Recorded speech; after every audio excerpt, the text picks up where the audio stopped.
తండ్రి, కుమారుడు, పరిశుద్ధాత్మ త్రియేక దేవుని నామంలో ఈ ప్రాతకాల ఆరాధన ప్రారంభించుతున్నాను. దేవుడు మన ఆత్మల ఆశీర్వాదం కొరకు, మన కుటుంబాల దీవెనల కొరకు, ప్రత్యేకముగా ఆయన మహిమ కొరకు మనలందరినీ కూడా వాడుకొని ఈ కార్యక్రమాన్ని ఫలభరితం చేయను గాక. ప్రార్థన చేద్దాం. కృపగలిగిన మా తండ్రి, సర్వశక్తిమంతుడా, తండ్రివైన దేవ, కుమారుడవైన దేవ, పరిశుద్ధాత్ముడవైన దేవ, మా రక్షణకర్త, మీకు స్తోత్రాలు చెల్లిస్తున్నాం. మా జీవితాలలో నివసించువాడా, మమ్మలను అనుదినము నడిపించువాడా, మీకు కృతజ్ఞతాస్తుతులు చెల్లించుచున్నాం. మీ ప్రేమలో, వాత్సల్యతలో మమ్మలను స్థిరపరిచి బలపరిచి మీ ఘనత కొరకు వర్ధిల్ల చేయండి. అయా, ఈ ఆరాధన మీ చేతులకు అప్పగిస్తున్నాం. మీ నామ ఘనత కొరకు వాడుకొనుమని, మమ్మలను మీ పాత్రలుగా ఆశీర్వదించుమని యేసుక్రీస్తు పుణ్యనామంలో బ్రతిమలాడి ప్రార్థిస్తున్నాము తండ్రి, ఆమేన్. అందరం కలిసి 407వ కీర్తన, ప్రీతిగల మన యేసుడెంతో గొప్ప మిత్రుడు అనే కీర్తన పాడుకుందాం. పల్లవి, మొదటి స్టాంజా, అలాగే చివరి చరణం పాడుకుందాం. ప్రీతిగల మన యేసు ఎంతో గొప్ప మిత్రుడు, మితిలేని దయచేత హత్తుచు ప్రేమించును. క్రీస్తునొద్ద మన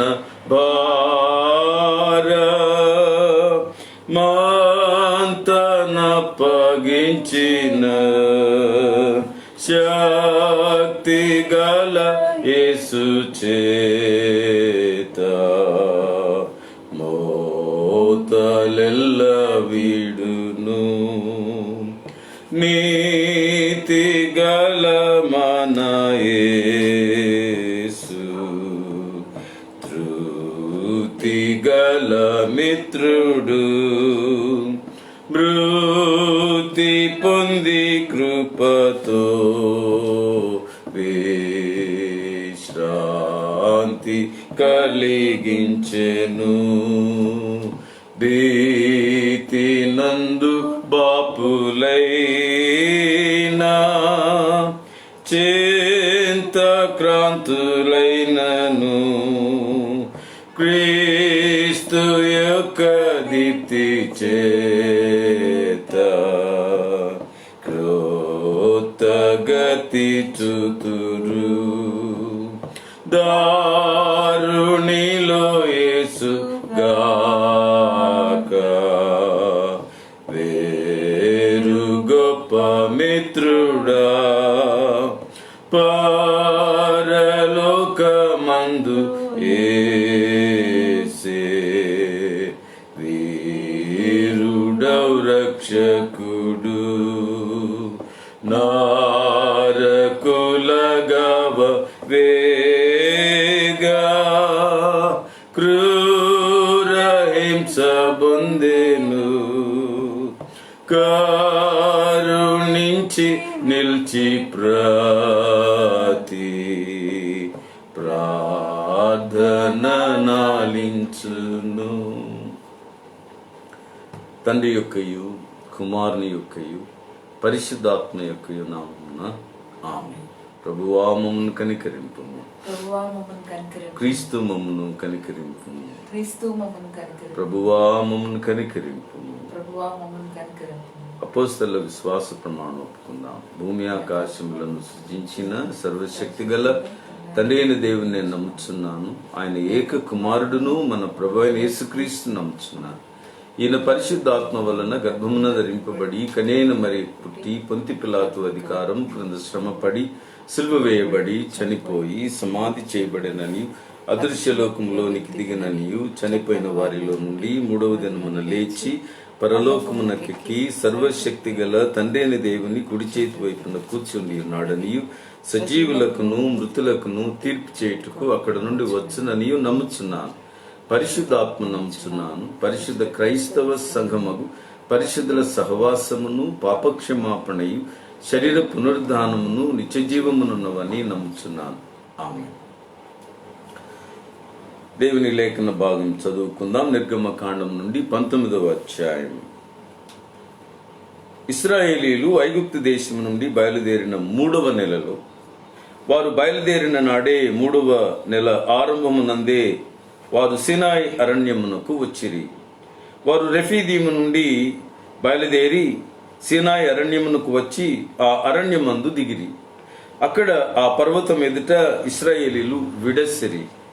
మోషే దేవుని ఎదుకు ఎక్కిపోవగా యెహోవా ఆ పర్వతం నుండి అతని పిలిచి, నీవు యాకోబు కుటుంబీకులతో ముచ్చటించి ఇశ్రాయేలీలకు తెలుపవలసినదేమనగా, నేను ఐగుప్తులకు ఏమి చేస్తునో మిమ్మును గద్దరెక్కల మీద మోసి నా ఎద్దుకు మిమ్మల్నెట్లు చేర్చుకుంటునో మీరు చూచితిరి. కాగా మీరు నా మాట శ్రద్ధగా విని నా నిబంధనను అనుసరించి నడిచిన ఎడల మీరు సమస్త దేశ జనులలో నాకు స్వకీయ సంపాద్యమగుదురు. సమస్త భూమియు నాదే కదా. మీరు నాకు యాజక రూపకమైన రాజ్యముగాను పరిశుద్ధమైన జనముగాను ఉందురని చెప్పుము. నువ్వు ఇశ్రాయేలీలతో పలకవలసిన మాటలు ఇవే అని చెప్పగా, మోషే వచ్చి ప్రజల పెద్దలను పిలిపించి యెహోవా తనకు ఆజ్ఞాపించిన మాటలన్నీ వారి ఎదుట తెలియపరచెను. అందుకు ప్రజలందరూ యెహోవా చెప్పినదంతయు చేసేదమని ఏకముగా ఉత్తరమిచ్చిరి. అప్పుడు మోషే తిరిగి వెళ్ళి ప్రజల మాటలను యెహోవాకు తెలియచేశాను. యెహోవా మోషేతో, ఇదిగో నేను నీతో మాట్లాడినప్పుడు ప్రజలు విని నిరంతరం నీ యందు నమ్మకముంచునట్లు నేను కారు మబ్బులలో నీ ఎద్దుకు వచ్చిదనని చెప్పాను.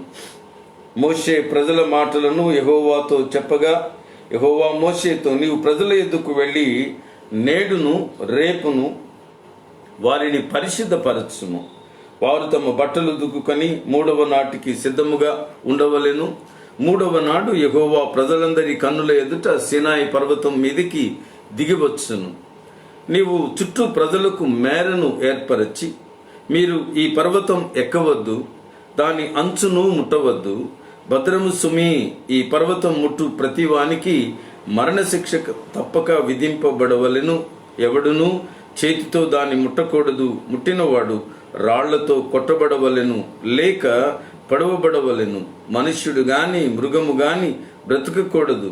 బూరధ్వని చేయునప్పుడు వారు పర్వతం ఎద్దుకు రావలెను. అప్పుడు మోషే పర్వతము మీద నుండి ప్రజల ఎద్దుకు దిగివచ్చి ప్రజలను పరిశుద్ధపరపగా వారు తమ బట్టలను ఉదుకుకొనిరి.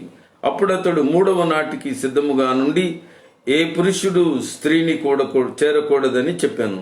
3వ నాడు ఉదయమైనప్పుడు ఆ పర్వతము మీద ఉరుములు, మెరుపులు, సాంద్రమేఘము, బూర యొక్క మహాధ్వనియు కలుగగా పాళెములోని ప్రజలందరూ వణికిరి. దేవునిని ఎదుర్కొన్నట్టుకు మోషే పాళెములో నుండి ప్రజలను అవతలకు రప్పింపగా వారు పర్వతం దిగువను నిలిచిరి. యెహోవా అగ్నితో సీనాయి పర్వతం మీదికి దిగి వచ్చినందున అదంతయు ధూమమయమై ఉండెను. దాని ధూమము కొలిమి ధూమము వలె లేచెను. పర్వతం అంతయు మిక్కిలి కంపించెను. ఆ బూరధ్వని అంతకంతకు బిగ్గరగా మ్రోగెను. మోషే మాట్లాడుచుండగా దేవుడు కంఠస్వరం చేత అతనికి ఉత్తరం ఇచ్చుచుండెను. యెహోవా సీనాయి పర్వతం మీదికి, అనగా పర్వత శిఖరం మీదికి దిగి వచ్చెను. యెహోవా పర్వత శిఖరం మీదికి రమ్మని మోషేను పిలువగా మోషే ఎక్కిపోయాను. అప్పుడు యెహోవా ప్రజలు చూచుటకు యెహోవా ఎద్దుకు హద్దు మీరి వచ్చి వారిలో అనేకులు నశింపకుండునట్లు నీవు దిగిపోయి వారికి ఖండితముగా ఆజ్ఞాపించుము. మరియు యెహోవా వారి మీద పడకుండునట్లు యెహోవా ఎద్దుకు చేరు యాజకులు తమను తామే పరిశుద్ధపరచుకొనవలెనని మోషేతో చెప్పగా, మోషే యెహోవాతో, ప్రజలు సినాయి పర్వతము ఎక్కలేరు. నీవు పర్వతమునకు మేరలను ఏర్పరిచి దాని పరిశుద్ధ పరపవలెనను మాకు ఖండితముగా ఆజ్ఞాపించితివనెను. అందుకు యెహోవా, నీవు దిగి వెళ్ళుము, నీవును నీతో అహరోనును ఎక్కి రావలెను. అయితే యెహోవా వారి మీద పడకుండునట్లు యాజకులను ప్రజలను ఆయన ఎద్దుకు వచ్చుటకు మేరను మీరకూడదు. ఆయన వారి మీద పడునేమో అని అతనితో చెప్పగా మోషే ప్రజల ఎద్దుకు వెళ్ళి ఆ మాట వారితో చెప్పాను. క్రీస్తు యేసునందు ప్రియమైన సంఘానికి ప్రభు ఆశీస్సులు తెలియజేస్తున్నాను. ఆసక్తి కలిగి మీరు మీ కుటుంబాలు ఈ ప్రాతకాల ఆరాధనలో పాలు పంపులు పొందుచు దేవుని ఘనపరుస్తూ ఉన్నారు. మీకు మీ కుటుంబాలకు మీ బిడ్డలకు తరతరాలు దీవెన కలుగును గాక. ఈ ప్రత్యేకమైనటువంటి ఆరాధన ద్వారా అనేక మంది ఆత్మీయ మేలులు పొందుతున్నామని వారు ఫోన్ చేసి మాతో మాట్లాడుతూ ఉన్నారు. ఆ విధంగా వారికి దేవుడు కలుగ చేసిన కృపలను బట్టి మేము దేవునికి స్తోత్రాలు చెల్లిస్తూ ఉన్నాం. ఈరోజు మనం ఈ 19వ అధ్యాయం చదువుకొని దానిని ధ్యానించుకొనడానికి దేవుడిచ్చిన కృపను బట్టి దేవునికి స్తోత్రాలు చెల్లిస్తూ ఈ అధ్యాయంలో వ్రాయబడినటువంటి ప్రాముఖ్యమైన విషయాన్ని మీ ముందర ఉంచాలని నేను ఆశపడుతూ ఉన్నాను. సినాయి పర్వతం ఎదుట ఇశ్రాయేలీలందరూ కూడా వారు పాళెము దిగారు, తమ తమ గుడారాలు వేసుకున్నారు. కనుక ఆ విధంగా వారు సినాయి మైదాన ప్రాంతం ఇదంతా కూడా ఇసుక ప్రాంతం అని అనుకునక్కర్లేదు. ఎందుకనంటే ఇదంతా చాలా విశాలమైన మైదానం ప్రాంతం. ఇదంతా కూడా మనం రెఫీదీము దగ్గర నుండి కూడా విశాల మైదానములు అని చెప్పి మనం దానికి పేరు గనక అక్కడ నుండి ఈ భాగం అంతా కూడా విశాల మైదాన ప్రదేశం. ఇది సినాయి ఎదుట వారు దిగి ఉన్నారు. లక్షల కొలది ప్రజలు వారు, అలాగే తమ పశువులు మందలు, అట్లనే వారికి ఉన్నటువంటి బిడ్డలు సంతానం వీరందరూ కూడా అక్కడ తమ తమ గుడారములు వేసుకుని వారు ఆ విధంగా నివాసం చేస్తున్నారు. ఈ సినాయి దగ్గర వారు చాలా కాలం నివాసం చేశారు. 3వ నెల వారు ఇక్కడికి వచ్చారు గనుక ఆ విధంగా ఈ 3 నెలల కాలము ఎర్ర సముద్రం నుండి సినాయి పర్వత ప్రాంతం వరకు కూడా 700 కిలోమీటర్ల దూరం వారు నడిచి ప్రయాణం చేసి ఆయా సందర్భాలలో ఇక్కట్లు ఇబ్బందులు ఎదుర్కొని దప్పికలు వారు ఎదుర్కొని వారు ఆ విధంగా దేవుని చేత కాపాడబడుచు వారు ఇక్కడికి వచ్చారు. ఇంకొక ప్రత్యేక విషయం ఏమిటి అంటే సాంప్రదాయ ప్రకారం మనం కొరింథీయులకు వ్రాయబడినటువంటి మొదటి పత్రిక 10వ అధ్యాయంలో కూడా ఈ సంగతి మనం గమనిస్తాం. ఏమిటి అనంటే రెఫీదీములో బండను కొట్టుమని మోషేను దేవుడు మాట్లాడినప్పుడు ఆ బండను కొట్టుగా ప్రవహించిన నీరు అది వీరు సినాయి పర్వతం వరకు కూడా అది ప్రవహించింది అని చెప్పి ఆ సాంప్రదాయాన్ని మనం గమనిస్తాం. ఇశ్రాయేలీలలో ఆ విధంగా ఆ నీటి వనరు అది వారి కొరత కాకుండా ఎక్కడ కూడా వారు సణుగుకొని వేదన పడకుండా తమ దప్పిక తీర్చుకున్నట్లు వారితో బాటే ఆ ప్రవాహం కూడా వారితో కలిసి ప్రవహించింది అని చెప్పి ఒక సాంప్రదాయం ఉంది, ఇతిహాసం ఉంది. గనక ఆ విధంగా దేవుడు వారిని భద్రపరిచి ఇశ్రాయేలీల దప్పిక తీర్చుచు మన్నాను అనుగ్రహిస్తూ ఆయన ముందుకు వారిని నడిపిస్తూ ఇప్పుడు సినాయి పర్వత ప్రాంతానికి వారు దిగి వచ్చి తమ పాళెము దిగి ఉన్నారు. ఆ విధంగా వారు ఆలోచన చేస్తే ఇక్కడ చాలా కాలం ఉన్నారు. సంఖ్యాకాండం 10వ అధ్యాయం వరకు కూడా ఈ మధ్యకాలంలో ఈ నిర్గమకాండము, లేవియ కాండము, సంఖ్యాకాండము ఈ అధ్యాయాలన్నీ దరిదాపు 57 అధ్యాయాల నుండి మనం ఆలోచన చేస్తే వారు సినాయి పర్వతం దగ్గర దిగిన తరువాత మనం ఈ అధ్యాయం నుంచి కూడా లెక్క పెట్టుకుంటూ వెళితే 57 అధ్యాయాల కార్యక్రమము పూర్తి అగు వరకు కూడా దేవుడు అనుగ్రహించుచున్న హెచ్చరికలు పూర్తి అగు వరకు కూడా వారు సినాయి పర్వతం దగ్గరనే ఉండిపోయారు. వారు ఆ విధంగా చాలా కాలం ఈ సినాయి పర్వత ప్రాంతంలో వారు ఉన్నారు. దీనిని పెనిన్సులా అని పిలుస్తారు సాధారణంగా. ఎందుకనంటే 3 వైపుల కూడా నీరు వారికి ఉంది. సముద్రం ఉన్నది. అలాగే ఆ ప్రాంతంలో అకాబా జలసంధి కూడా ఆ ప్రాంతంలో ఉంది. ఆ జలసంధికి తూర్పు వైపున వారు దేవుని యొక్క మిద్యాను ప్రజలు తూర్పు వైపున ఆ దేశము అక్కడ ఉన్నది. అక్కడ నుండి ఇతరు వచ్చాడు, మోషేను కలుసుకున్నాడని నిన్నటి అధ్యాయంలో మనం వాటి సంగతులు మనం ధ్యానించుకున్నాం. కనుక అకాబాకు తూర్పు మిద్యానీయులు ఉన్నారు. సో ఆ విధంగా వారు రాకపోకలలో ఈ మిద్యాను ప్రాంతం మాత్రమే ప్రజలుగా వారు అక్కడ జీవిస్తూ ఉన్నారు. ఈ ప్రాంతాలన్నింటిలో ఇంకా జనసంచారం లేదా వారు ఇక్కడ నివాసం చేస్తున్నటువంటి పరిస్థితులు ఏమి కూడా లేవు. ఇశ్రాయేలు వచ్చే నాటికి అక్కడ ఎలాంటి ప్రజలు లేరు. ఆ విధంగా వారు ఆ సినాయి పర్వత ప్రాంతంలో వారు ఉన్నారు, చాలా కాలం ఉన్నారు. దేవుడు వారికి ఆయన ఉద్దేశాన్ని తెలియచేస్తా ఉన్నాడు. ఇప్పుడు ఇంతవరకు వారు నేర్చుకున్నటువంటి చూచినటువంటి అనుభవాలు వేరు. ఈ సినాయి పర్వతం దగ్గర దేవుడు వారిని ఒక ప్రతిష్ఠిత ప్రజగా వారిని ఏర్పాటు చేసుకుంటున్నాను అని మోషే ద్వారా వారికి తెలియజేస్తా ఉన్నాడు. వారికి నుండి పరిశుద్ధ ప్రజలు, బానిస ప్రజలు కారు వాళ్ళు. వారికి నుండి దేవుని ప్రజలు. ఒకవేళ ఐగుప్తు స్వంతదారులో, ఐగుప్తు బానిసలో కారు వాళ్ళు. వారి మీద ఎవరి అధికారం లేదు. దేవుడే వారి రాజు. దేవుడు మాత్రమే వారిని పరిపాలన చేయాలి. ఆ ప్రజను ఆయన మాత్రమే పరిపాలన చేస్తాడు. ఆయన కట్టడలను వారు అనుసరించి నడుచుకోవాలి. కనుక ఆయన కట్టడలను వారికి ఆ స్థలంలో ఇవ్వబోతా ఉన్నాడు. ఏ విధంగా సమాజంలో కూడా దేవుని ప్రజలుగా ఒకరితో ఒకరు కలిసిమెలిసి జీవించాలో దానికి కావాల్సిన ఏర్పాట్లన్నీ కూడా దేవుడు ఆ పర్వతం దగ్గరనే వారికి బోధించబోతూ ఉన్నాడు. గనక ఇంత గొప్ప ఏర్పాటు కొరకు దేవుడు ఈ పర్వతం దగ్గరకు వారిని తీసుకుని వచ్చారు. గనుక ఇన్ని ప్రత్యక్షతలు కలిగినటువంటి ఈ పర్వతాన్ని దేవుని పర్వతం అని పిలిచారు. ఇది దేవుడు నివాసం చేసే పర్వతం అని అన్నారు.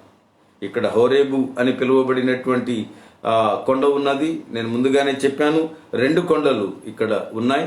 ఆ విధంగా ఈ సినాయి పర్వతం దగ్గర వారు దేవునితో నిబంధన చేసుకున్న ప్రజలుగా ఈ సంఘటన, ఈ 19వ అధ్యాయం మనకు ఈ వివరణ అంతా కూడా తెలియజేస్తుంది. ఒక ప్రత్యేకమైనటువంటి మాట మనం చూస్తున్నాం. దేవుడు వారితో మాట్లాడుతూ ఉన్నాడు. 4వ వచనం, నేను ఐగుప్తులకు ఏమి చేసితినో నా యొద్దకు మిమ్మును ఎట్లు చేర్చుకుంటినో మిమ్మును గద్దరెక్కల మీద మోసి నా యొద్దకు ఎట్లు చేర్చుకుంటున్నాను. ఇవన్నీ మీకు తెలుసు. ఒక ప్రత్యేకమైనటువంటి పదాన్ని లేదా ఒక ఫ్రేజ్ మనం చూస్తున్నాం. గద్దరెక్కల మీద మోసుకుని వచ్చినటువంటి దేవుడు అని. గద్దరెక్కల మీద మోసుకుంటూ వచ్చినటువంటి దేవుడు ఆయన. ఆ విధంగా వారిని ఆయన ప్రత్యేకపరచుకున్నటువంటి, ఆయన శ్రమపడి గద్దకు దాని పిల్లలకు ఉన్నటువంటి అనుబంధం ఎలాంటిదో, ఆ గ్రద్ద ఏ విధంగా తన పిల్లలకు నేర్పునిస్తుందో, ఏ విధంగా వారు శ్రేష్టమైనటువంటి లేదా ఆ ప్రజలు ఉన్నతమైన స్థలాలలో వారు విహరించేటువంటి వారుగా, అలాగే చాలా సునిశ్చితమైనటువంటి దృష్టి కలిగిన వారుగా ఎంత ఉన్నతమైనటువంటి స్థలానికి గ్రద్ద ఎగిరినప్పటికీ కూడా గడ్డిలో ఉన్నటువంటి ఆ చిన్ని దానిని కూడా గమనించగలిగిన సునిశ్చిత దృష్టి కలిగినటువంటి ప్రజలుగా వారు ఉండటం కొరకు దేవుడు వారిని తాను ప్రత్యేకపరచుకున్నాడు అని చెప్పి మనం గమనించాలి. కనుక ఆ విధంగా నేను మిమ్మల్ని గ్రద్ద రెక్కల మీద మోసుకొని నేను మిమ్మల్ని తీసుకుని వెళ్తున్నాను అని చెప్పి దేవుడు వారికి ఆయన ఈ మాట మోషే ద్వారా తెలియజేస్తూ ఉన్నాడు. మొదటి 4 వచనాలలో వారి యొక్క వాస్తవానికి వారి జీవితంలో వారు కనుబరచవలసిన ఆ పరిపక్వతను గురించి ఆయన బోధిస్తూ ఉన్నాడు. మోషే దేవుని యొద్దకు ఎక్కిపోవగా యెహోవా పర్వతం నుండి అతన్ని పిలిచి యెహోవా కుటుంబీకులతో, యాకోబు కుటుంబీకులతో ముచ్చటించి ఇశ్రాయేలీయులకు తెలుపవలసిన మాటలు, వీరితో కూర్చొని మాట్లాడాలి, ముచ్చటించాలి. ఆయన ఏదో ఆజ్ఞ ఇచ్చాడు దేవుడు అని చెప్పడం కాదు, ఆ కుటుంబీకులందరినీ కూడా కూర్చుండబెట్టి వారికి బోధించవలసినటువంటి సత్యం ఇది, వారు ఎరుగవలసినటువంటి సత్యం. గ్రద్ద రెక్కల మీద ఆయన మోసుకుని వారిని కాపాడి సంరక్షించి ఆయన నడిపిస్తున్నటువంటి దేవుడు. కనుక వారిని గూటి నుండి బయటికి తీసుకొచ్చాడు. ఫ్రీడమ్ ఫ్రమ్ ద నెస్ట్ అన్నారు. గూటి నుండి బయటికి తీసుకుని వచ్చాడు. అక్కడ ఆ విధంగా ఒక ప్రత్యేకమైనటువంటి స్థాయి వారికి ఇచ్చాడు. అట్లనే వారు ఆకాశ మార్గంలో వారు చక్కగా ఎగరడానికి ఆయన స్వాతంత్ర్యం ఇచ్చాడు. ఉన్నత స్థలములలో వారు విహరించవలసినటువంటి ప్రజలు వారు. మిగిలిన ప్రపంచ ప్రజలందరికంటే కూడా శ్రేష్టమైన ప్రజలుగా వారు ఉండాలని దేవుని సంకల్పం. మూడవ విషయం ఏమిటంటే, వారు తమ జీవితాల ద్వారా దేవునికి యాజక సమూహముగా, మహిమపరిచే కుటుంబాలుగా వారు వర్ధిల్లాలన్నది దేవుని యొక్క సంకల్పం. కనుక వారికి ఆ స్వాతంత్ర్యం ఇచ్చి, వారికి ఆ శక్తినిచ్చి, ఆ శ్రేష్టమైన ప్రజలుగా ఉండడానికి వారిని పిలుచుకున్నటువంటి దేవుడు. ఈ విధంగా పిలువబడినటువంటి ఇశ్రాయేలీలకు 5వ వచనం నుండి మనం చూస్తున్నాం. 8వ వచనం వరకు ఉన్నటువంటి భాగంలో వారు చేయాల్సిన మొదటి పని చెప్తాడు. నా మాట శ్రద్ధగా వినండి. దేవుడు ఏ మాట సెలవిస్తే ఆ మాట ప్రకారంగా వారు నడుచుకోవలసిందే. దేవుడే వారికి చట్టం, దేవుడే వారికి ధర్మశాస్త్రం. దేవుడు ఏ కట్టడలు వారికి ఇస్తున్నాడో దానిని మాత్రమే వారు నెరవేర్చాల్సిందే. మీరు గమనించండి, తర్వాత కూడా మనం ఆయా దేశాలలో దేవుడు మోషే ద్వారా అనుగ్రహించిన చట్ట ప్రకారమే సమాజ న్యాయము ప్రారంభమైంది.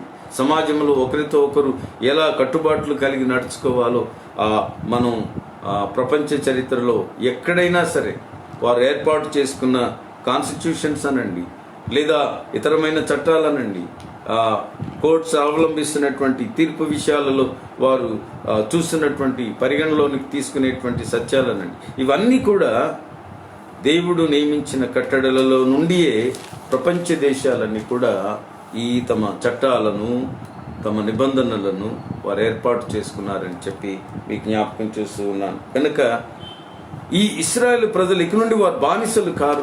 గౌరవప్రదమైన దేవుని పరిశుద్ధ ప్రజలు వారిక. ఆయన పరిశుద్ధుడై ఉండలాగున వారును పరిశుద్ధులై ఉండవలనని పిలువబడినటువంటి ప్రజలు. ఒక ఆధిక్యత వారికి ఇస్తా ఉన్నాడు, ఒక శ్రేష్టమైన అనుభవం. నేను ఇది చదువుతూ ఉంటే ఈ ఇశ్రాయేలీలను ఆయన ఇంత గొప్పగా దీవించడానికి వారు ప్రస్తుతం ఈ 400 సంవత్సరాల పైబడిన అనుభవంలో వారు తమ మానసికంగా కూడా కృంగిపోయిన వారు, తమకు ఒక ఉన్నతమైన స్థితి ఉంది అనేటువంటి ఆలోచనే లేనివారు. దేవుడు చెప్తున్నాడు, మీరు ఒక ప్రతిష్ఠింపబడిన ప్రజలుగా, పరిశుద్ధులుగా మీరు జీవించడానికి మీరు పిలువబడి ఉన్నారని చెప్పి దేవుడు వారికి తెలియజేస్తూ ఉన్నాడు. గౌరవప్రదమైనటువంటి జీవితాన్ని వారు జీవించడానికి, ప్రపంచ ప్రజలందరిలో కూడా ఘనులుగా వారు జీవించడానికి, ప్రపంచ ప్రజల కంటే కూడా పరిశుద్ధులుగా వారు జీవించడానికి, ఒక శ్రేష్టమైనటువంటి ప్రత్యక్షత, దేవుని ప్రత్యక్షతే కలిగినటువంటి ప్రజలుగా వారు జీవించడానికి దేవుడు వారిని పిలుచుకున్నాడు. తల్లి కడుపులో బిడ్డ ఉన్నంత వరకు కూడా అది భద్రంగా ఉంటుంది, క్షేమంగానే ఉంటుంది. కానీ ఆ బిడ్డ ఒక దినాన్ని బయటికి రావాల్సిందే. రాకపోతే అనారోగ్యం, రాకపోతే ఇబ్బంది, తల్లికి బిడ్డకు కూడా కష్టమే. దేవుని యొక్క అనుబంధంలో ఇశ్రాయేలీలు ఇంతవరకు ఒకవేళ ఈ 430 సంవత్సరాలు వారు ఐగుప్తు దేశంలో దాచబడ్డారు, కానీ ఇప్పుడు బయటకు వచ్చారు. వాడు లోకంలో ఒక ప్రత్యేక ప్రజగా దేవుడు వారిని ఏర్పాటు చేసుకుంటున్నాడు. ఈ ప్రజ ఎదగాలి, అభివృద్ధి పొందాలి, దేవుని మహిమార్థమైనటువంటి వారుగా వారు జీవించాలన్నది దేవుని యొక్క సంకల్పం అని చెప్పి నేను మనవి చేస్తూ ఉన్నాను. ఆ విధంగా ప్రజలందరికీ కూడా ఆయన హెచ్చరిక చేస్తూ ఉన్నాడు. మోషే తిరిగి వెళ్ళి ప్రజల దేవుని మాటలను ఆయన తెలియచేశాడు. ఆ తర్వాత ప్రజలు కూడా చెప్పారు, యెహోవా చెప్పినదంతయు మేము చేస్తామని వాగ్దానం చేశారు. 8వ వచనంలో ఈ మాట మనం చూస్తాం. మోషే తిరిగి వెళ్ళి ప్రజల మాటలను యెహోవాకు తెలియజేశాను. ఎలా వారు స్పందించారో, ఏ మాటలు చెప్పారో నేను అనుకుంటున్నాను. ఆయన ఐడెంటిఫై చేసిన ఒక్కొక్క వ్యక్తి పేరు కూడా చెప్పి పలానాయన ఎలాగన్నాడు, ప్రజలందరూ కూడా అందరూ కలిసి ఒకే స్వరంతో ఈ మాటలు చెప్పారయ్యా అని చెప్పి దేవుని దగ్గర ఇశ్రాయేలీల స్పందనను గురించి ఆయన బోధించాడు, తెలియచేశాడని మనం గమనిస్తా ఉన్నాం. యెహోవా మోషేతో 10వ వచనంతో, నీవు ప్రజలు ఎదుర్కొనేడు వెళ్ళి రేపును వారిని పరిశుద్ధపరచు. సో దేవుడు ఇప్పుడు ఒక ప్రణాళిక ఏర్పాటు చేశాడు. దేవుడే ఆయన స్వరం పంపించబోతున్నాడు. ఆయన వస్తాడు, మేఘములో ఆయన ఉండి మోషే ద్వారా ఇశ్రాయేలు ప్రజలతో మాట్లాడ సంకల్పిస్తూ ఉన్నాడు. అందుచేత ఆయన దిగి వస్తున్నటువంటి ఆ పరిశుద్ధమైన ఆ సహవాసం వారికి ఇవ్వడానికి ఆయన వస్తూ ప్రజలు పరిశుద్ధులుగా ఉండాలని చెప్పి ఆయన వారిని సిద్ధపడమని చెప్పి తెలియజేస్తున్నాం. 3వ నాటికి సిద్ధముగా ఉండవలెను. 3వ నాడు యెహోవా ప్రజలందరి కన్నుల ఎదుట సినాయి పర్వతం మీదికి దిగివచ్చును. సినాయి పర్వతం మీదికి ఆయన దిగివచ్చి ఆయన వారితో మాట్లాడబోతున్నాడు. గనుక మేరను ఏర్పరచమన్నాడు. ప్రజలు ఆ ప్రకాశిత ఆ దేవుని యొక్క సన్నిధానాన్ని వారు ముట్టడానికో లేకపోతే వచ్చి వారు దొమ్మిగా పర్వతం ఎక్కడానికో వారు ప్రయత్నం చేస్తారు. గనుక పర్వతం దిగువనే వారికి మేరలను బారికైడ్స్ ఏర్పాటు చేయాలని చెప్పి దేవుడు మోషేకు ముందుగానే ఆయన హెచ్చరిక చేస్తూ ఉన్నాడు. అలాగే వారు పరిశుద్ధులుగా ఉండాలి. పరిశుద్ధ వస్త్రాలు అనగా ఉతుక్కొని వారు బట్టలను ధరించాలి. అట్లనే ఏ విధంగా కూడా మనుషులు అపవిత్రం కాకూడదు. పురుషుడు స్త్రీని కూడకూడదు. ఆ విధంగా స్త్రీ పురుషులు కూడా పరిశుద్ధులుగా దేవుని పరిశుద్ధ సన్నిధానానికి రావాలి, సహవాసానికి రావాలని దేవుని యొక్క ఆజ్ఞ మోషే ద్వారా దేవుడు ఇశ్రాయేలుకు పంపించాడు. 18 యెహోవా అగ్నితో సినాయి పర్వతం మీదికి దిగి వచ్చినందున అదంతయు ధూమమయమై ఉండెను. దేవుడు దిగి వచ్చాడు. ఒక ప్రక్క అగ్ని, ఒక ప్రక్క ధూమమయమైనటువంటి పరిస్థితి. పర్వతమంతా మిక్కిలి కంపించాను. ఆ బూరధ్వని అంతకంతకు బిగ్గరగా మ్రోగాను. దేవదూతలు కూడా వచ్చి వారు బూరధ్వని చేస్తా ఉన్నారు. ఎంత గొప్ప ఆశీర్వాదం. యేసయ్య పుట్టినప్పుడు దేవదూతలు పాటలు పాడారు. ఇక్కడ దేవుడు దిగి వస్తున్నప్పుడు ఇశ్రాయేలుల మధ్య దూతలు మ్రోగిస్తూ ఉన్నారు. ఆ విధంగా దేవుని యొక్క సహవాసం యొక్క ఆనందాన్ని ఇశ్రాయేలు ప్రజలకు దేవుడు అనుగ్రహించాడు. యెహోవా పర్వత శిఖరము మీదికి రమ్మని మోషేను పిలువగా మోషే ఎక్కిపోయాను. ఇశ్రాయేలు అందరూ అక్కడే ఉన్నారు. మోషే పర్వత శిఖరానికి వెళ్ళాడు. అక్కడ ఆయన దిగి వచ్చి ఉన్నాడు. అప్పుడు యెహోవా ప్రజలు చూచుటకు యెహోవా ఎదుట హద్దు మీరి వచ్చి వారిలో అనేకులు నశింపకుండునట్లు నువ్వు దిగిపోయి వారి ఖండితంగా ప్రజలందరూ చేరుతా ఉన్నారు. ఈలోగా మోషేను పిలిచాడు ఆయన. ఈ దేవుడు చెప్పిన హెచ్చరిక ఏమిటంటే ఎక్కడ కూడా వారు ఆ పర్వతాన్ని ముట్టడానికి కానీ లేదా పర్వతం ఎక్కడానికి కానీ వారు ప్రయత్నం చేయకుండా వారిని అందరినీ కూడా దూరంగా ఉంచు. ఎందుకనంటే ఆ పరిశుద్ధతలో ఆ ప్రభావంలో వారు మరణిస్తారు. చాలాసార్లు అనుకుంటే ఎలాగా వారు ఎందుకు అలాగా దేవుడు చేయాలని కాదు. వాస్తవానికి మహా గొప్ప వెలుగును మనం చూడలేము, వెలుగులో ఉండలేము. ఆ శబ్దాన్ని మనం దగ్గరగా ఉండి వినలేము.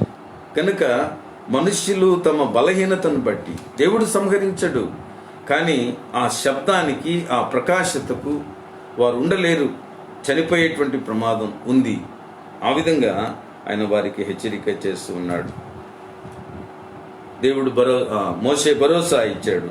మోషే యెహోవాతో ప్రజలు సినాయి పర్వతము ఎక్కలేరు ప్రభు, నువ్వు పర్వతమును మేరలను ఏర్పరిచి దాన్ని పరిశుద్ధ పరచవలనని మాకు ఖండితంగా ఆజ్ఞాపించావు కదా, ఆ ఏర్పాట్లు చేసి ఉన్నామని చెప్పాడు. అందుకు యెహోవా నువ్వు దిగి వెళ్ళము, నీవును నీతో అహరోను ఎక్కి రావాలి.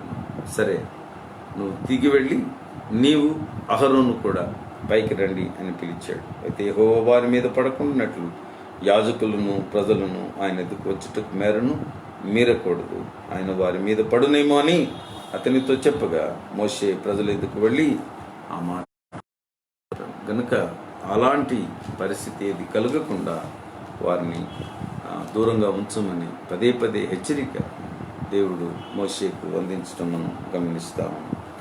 ఈ మంచి మాట పేతురు రాస్తాడు. అంటే ఈ అధ్యాయం యొక్క భావాన్ని ఆయన మొదటి పత్రికలో 1 అధ్యాయం 15-16 వచనాలు చెప్పి, నేను పరిశుద్ధుడనై ఉన్నాను గనుక మీరును పరిశుద్ధులై ఉండు అని వ్రాయబడి ఉన్నది. గనుక ఆ విధంగా వారు పరిశుద్ధ ప్రజలుగా ఉండడానికి వారిని దేవుడు పిలుచుకున్నాడు. ఆయన పరిశుద్ధుడు, ప్రజలు కూడా వారు పరిశుద్ధతనే కలిగి జీవించాలి. అపరిశుద్ధత ఇతర ప్రజల వలె అపరిశుద్ధత ప్రపంచ ప్రజలందరిలో ఉన్నటువంటి ఆ అపరిశుద్ధమైనటువంటి పోకడలు ఏవి కూడా ఆరాధనా విధానం కానీ నడవడికలు కానీ ఈ ప్రజలలో ఉండటానికి వీలు లేదు అని చెప్పి ఆయన వారికి ఖండితంగా ఆజ్ఞాపించినటువంటి పరిస్థితిని మనం చూస్తూ ఉన్నాం.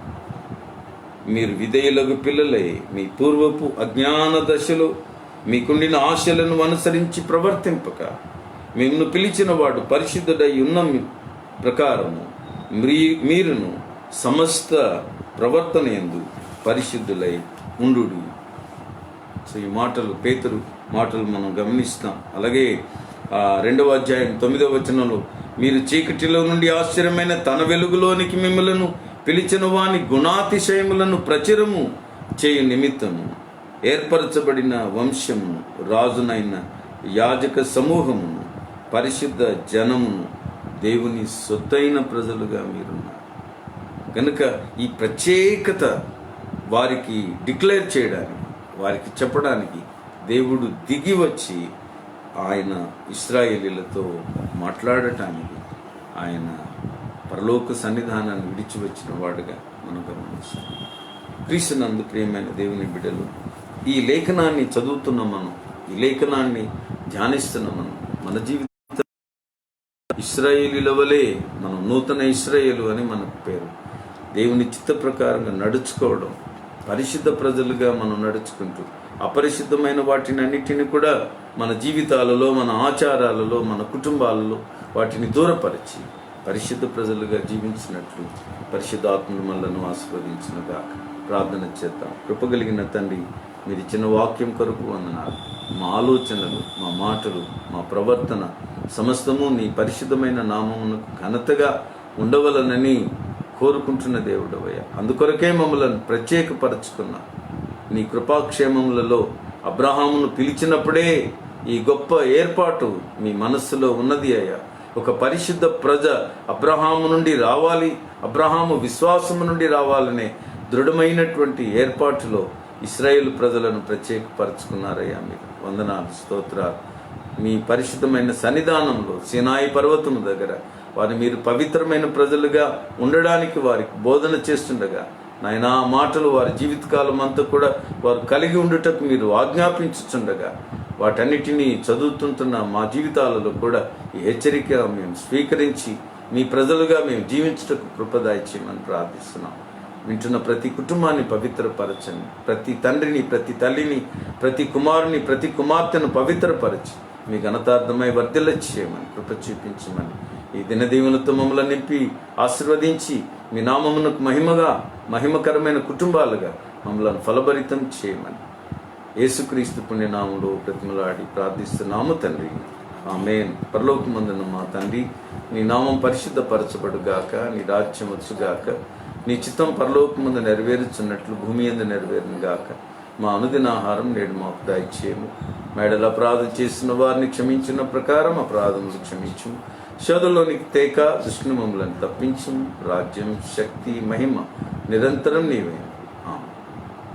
మన తండ్రి అయిన దేవుని ప్రేమ, ప్రభువైన యేసుక్రీస్తు కృప, పరిశుద్ధాత్మ దేవుని అన్యోన్య సహవాసం సదా మీకు అందరికీ, మీ కుటుంబాలకు తోడుగా ఆశీర్వదించి వర్ధిల్ల చేయను గాక. ఆమేన్.